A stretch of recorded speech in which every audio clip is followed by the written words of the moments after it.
নমস্কাৰ মুহূৰ্ত দেখি পৰিছে আজি সন্ধিয়াৰ কেইবাটাও গুৰুত্বপূৰ্ণ খবৰ আৰু এনে ধৰণৰ খবৰসমূহ নিতৌ চাবলৈ চেনেলটো ছাবস্ক্ৰাইব কৰি ভিডিঅ'টোত এটা লাইক কৰি দিব। দিবলৈছো সন্ধিয়াৰ প্ৰথমটো ব্ৰেকিং নিউজ।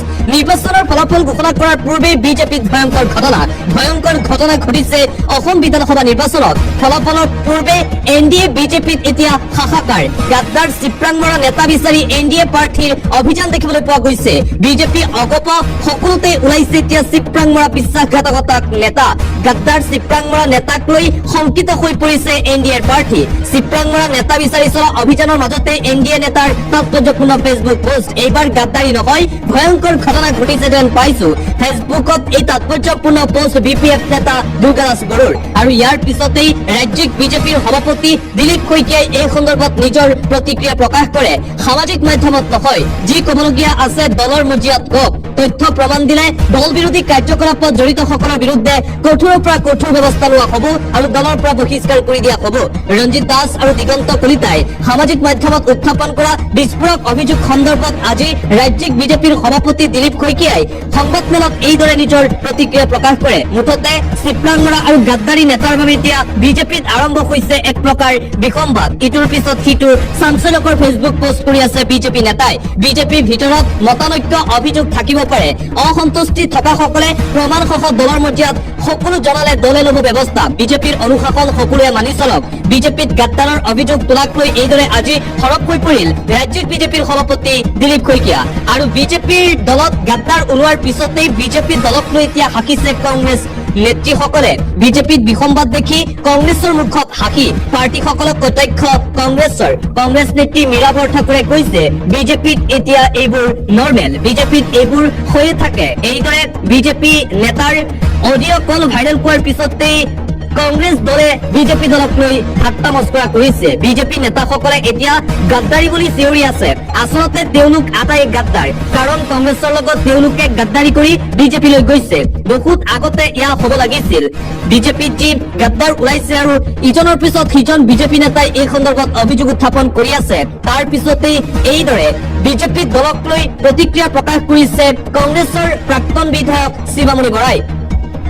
আন এটা গুৰুত্বপূৰ্ণ খবৰ এই মুহূৰ্তত দিব লৈছো। 4 মে তাৰিখে ঘোষণা কৰা হ'ব অসম বিধানসভা নিৰ্বাচনৰ ফলাফল। নিৰ্বাচনৰ ফলাফল ঘোষণা কৰাৰ পূৰ্বেই নিৰ্বাচনৰ ফলাফলক লৈ মন্তব্য কৰিছে মধ্য গুৱাহাটীৰ অসম জাতীয় পৰিষদৰ প্ৰাৰ্থী বহু চৰ্চিত কুংকি চৌধুৰীয়ে। মই বহু আশাবাদী, মই আত্মবিশ্বাসত আছো, কিন্তু 4 মেলে ৰ'ব লাগিব। নিৰ্বাচনৰ ফলাফলক লৈ মধ্য গুৱাহাটীৰ অসম জাতীয় পৰিষদৰ প্ৰাৰ্থী কুংকি চৌধুৰী আত্মবিশ্বাসী জয়ী হ'ব বুলি এইদৰে আজি কুংকি চৌধুৰীয়ে নিৰ্বাচনৰ ফলাফলক লৈ প্ৰতিক্ৰিয়া প্ৰকাশ কৰে। এটা ব্ৰেকিং নিউজে মুহূৰ্তত আহি পৰিছে। ভিডিঅ'ত সকলো ৰাইজে দেখাৰ পিছত কোনোবাই এনেই কাৰোবাক জেলত ভৰাই থব নেকি? শ্যামকানু মহন্তৰ পত্নীৰ মন্তব্যৰ প্ৰতিক্ৰিয়া প্ৰকাশ কৰিছে জুবিন গাৰ্গৰ পত্নী গৰিমা শইকীয়া গাৰ্গে। জুবিন গাৰ্গে সকলোকে ভাল পাইছিলে, সেই কথা সঁচা।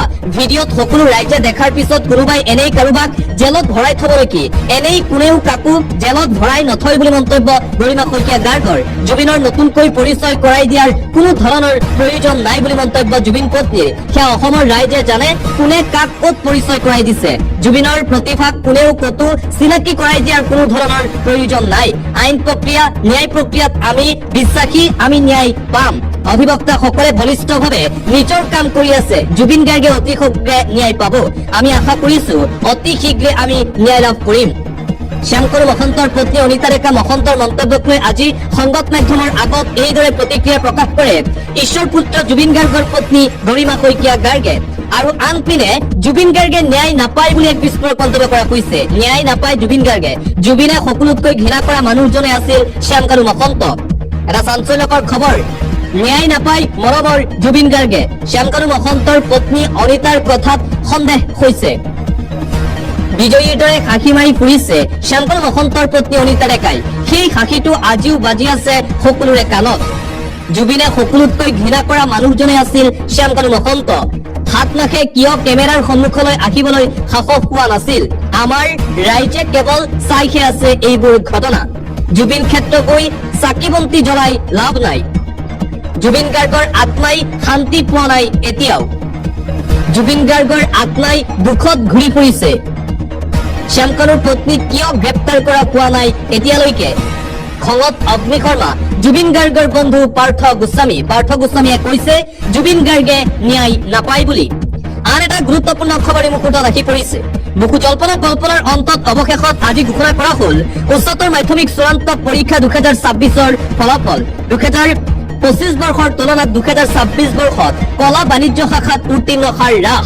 2026 বৰ্ষত কলা শাখাত উত্তীৰ্ণৰ হাৰ 79.54%। 2025 বৰ্ষত কলা শাখাত উত্তীৰ্ণৰ হাৰ আছিল 81.03%। 2026 বৰ্ষত বাণিজ্য শাখাত উত্তীৰ্ণৰ হাৰ 81.13%। 2025 বৰ্ষত বাণিজ্য শাখাত উত্তীৰ্ণৰ হাৰ আছিল 82.18%। আৰু আজি বহু জল্পনা কল্পনাৰ অন্তত অৱশেষত ঘোষণা কৰা হ'ল হায়াৰ ছেকেণ্ডাৰী ফাইনেল এক্সামৰ ৰিজাল্ট ঘোষণা কৰাৰ পিছতেই শিক্ষামন্ত্ৰী ডক্টৰ ৰণোজ পেগুৱে প্ৰতিক্ৰিয়া প্ৰকাশ কৰিছে। নিযুত মইনা আঁচনিৰ বাবে ছাত্ৰীৰ সংখ্যা বৃদ্ধি পাইছে, এয়া শুভ লক্ষণ। এইদৰে আজি ঘোষণা কৰা হায়াৰ ছেকেণ্ডাৰী ফাইনেল এক্সামৰ ৰিজাল্টক লৈ প্ৰতিক্ৰিয়া প্ৰকাশ কৰে ৰাজ্যৰ শিক্ষামন্ত্ৰী ডক্টৰ ৰণোজ পেগুৱে। লগতে মুখ্যমন্ত্ৰী হিমন্ত বিশ্ব শৰ্মাই সকলো ছাত্ৰ ছাত্ৰীলৈ শুভেচ্ছা বাৰ্তা প্ৰেৰণ কৰে সামাজিক মাধ্যম যোগে। আজি ৰাতিপুৱা 10:30 বজাত ঘোষণা কৰা হৈছিল হায়াৰ ছেকেণ্ডাৰী ফাইনেল এক্সামৰ ফলাফল। আৰু আনফালে 2027 বৰ্ষত অৰ্থাৎ অহা বৰ্ষত হায়াৰ ছেকেণ্ডাৰী ফাইনেল এক্সাম দিবলগীয়া লাখ লাখ ছাত্ৰ ছাত্ৰীৰ বাবে এটা ব্ৰেকিং নিউজ। উচ্চতৰ মাধ্যমিক চূড়ান্ত পৰীক্ষাৰ সন্দৰ্ভত নতুন নিয়ম। 2027 বৰ্ষৰ পৰা পৰীক্ষাত উত্তীৰ্ণ হ'বলৈ সকলো বিষয়তে লাভ কৰিব লাগিব 33% নম্বৰ। কলা বিজ্ঞান আৰু বাণিজ্য শাখাতহে অনুষ্ঠিত হ'ব পৰীক্ষা। নতুন শিক্ষানীতিৰ আধাৰত অনুষ্ঠিত হ'ব পৰীক্ষা।